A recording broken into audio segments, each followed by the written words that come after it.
El llibre La dolçor del món és un llibre que tracta sobre un dels productes valencians més emblemàtic, que és l'ametla. Està ambientat a dues ciutats, Alcoi i a Xixona, fonamentalment. Conta la història d'una jove, que diuen Lliris, que se'n va a treballar a Alcoi, a buscar feina a les fàbriques o al món d'Alcoi. Quan arriba allí, la feina que troba és en una pastisseria, una de les pastisseries mítiques d'Alcoi, que és el Túnel. És un llibre que conta les aventures d'esta jove i alhora ens explicarà l'origen de les filadilles i del torró.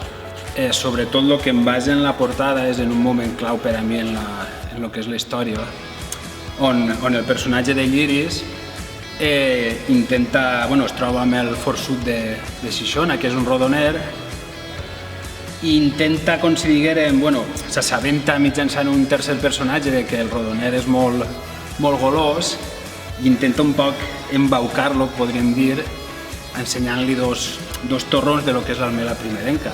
El personatge de Lliris intenta embaucar-lo i fer-lo entrar en un joc que ella té pensat per a poder salvar a un companyer que ha sigut segrestat pel bandoler.